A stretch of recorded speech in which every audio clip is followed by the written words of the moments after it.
Some of the biggest mistakes that beginning rock climbers make are the same mistakes that Christians make. And I would know because I am kind of a beginner rock climber. I'm gonna give you 5 of those mistakes that I thought of today while climbing. And the last one that I'm gonna tell you, I actually think is one of the reasons that a lot of Christians walk away from the faith altogether. The first thing is that it's not all about strength. A good amount of it is about technique. Sometimes a route is particularly difficult because of the technical difficulty and intelligence that's necessary to do the thing. When there's a really difficult climb, it's fun watching people line up to try to do the thing.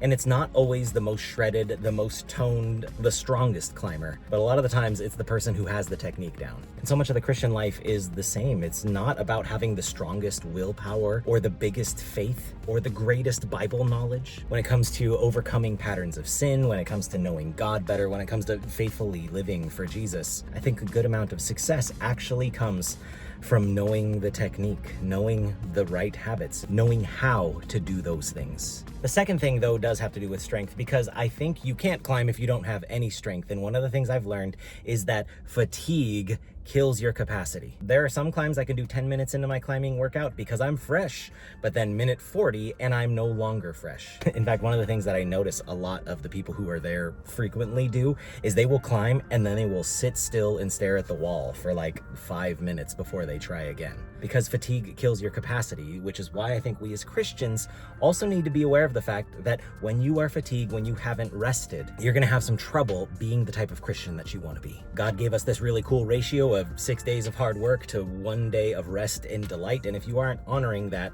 maybe you should try that and you'll see a little bit more victory. The third thing is something that I notice every time I bring a new friend with me to come climbing. And it's that the focus tends to be on grip. And this is natural because as soon as you get a certain number of feet off the ground, you want to make sure that you are holding tightly. But when you are holding tightly, one, it tires you out quicker, but also you stop paying attention to your core and to your legs. You actually climb with your legs. If you are all stretched out on the wall, you're not going to have the leverage to be able to push yourself up with your feet. Unless you are a pull-up genius and you can climb without your feet, but it's not all about the grip. And I think that this is something that a lot of Christians struggle with, is they want to keep a tight grip on everything. There is sort of an addiction to control, and if I can control everything, then I can grow in my faith. If I make sure that I do things exactly right and don't ever mess up. But what I found is that when you're obsessed with not messing up, when you're obsessed with worrying about falling, you actually get yourself stretched out so much that you no longer have any leverage to grow. Now, I'm not saying don't try, but what I am saying is it's really easy to get stuck in your head, especially for my perfectionist friends among us. Perfect is the enemy to great. Actually, this is a point I made in another video about daily Bible devotions. Maybe I'll link to that in the comments. But in addition to making sure that you have a good grip, you gotta strengthen that core, you gotta use your legs, and in order to do that, you need to lighten up with this. The fourth thing is something that I think a lot of modern Christians have an issue with, and that is that you need other people to tell you how to climb. There's this one climb that last time I was here I was trying to do and I failed over and over again. I even failed the first couple of times today. And I walked away from the wall and there was a guy sitting there on the little cubbies and he told me, you know, if you put your weight on your right foot and then stretch out this way, you'll actually have a lot more reach. And it's not my habit to ask people at the gym how I'm supposed to do the climb, but I was so happy that this guy volunteered this information. Once he started talking to me, I was like, okay, well, can you show me? And so he went up and showed me exactly how to do it, so that the next time, once I wasn't fatigued anymore today, I was able to do this climb because I needed someone wiser than me to tell me what to do. You see, there's some climbs that I don't even know how to start. I mean, that's clearly evident.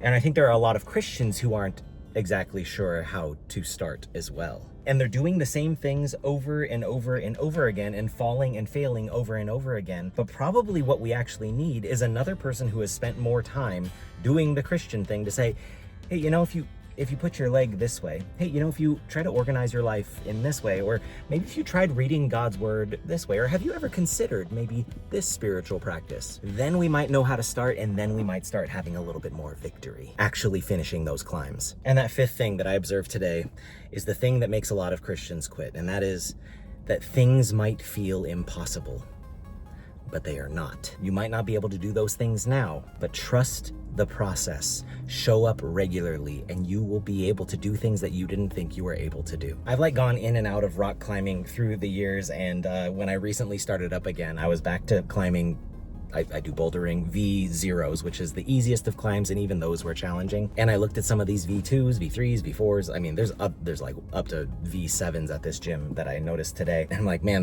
that's totally impossible. And while it might be impossible in that moment with your current level of strength, your current knowledge, your current level of technique, your current level of community support, your current level of fatigue, it might be impossible right now, but trust the process, keep showing up, and you will find that things that were impossible to you before are no longer impossible. I know so many people who get stuck in a sin cycle, and then they're like, I will never be able to get out from under this thing. This habit is just too difficult to break. I'm never gonna have victory in this area of my life.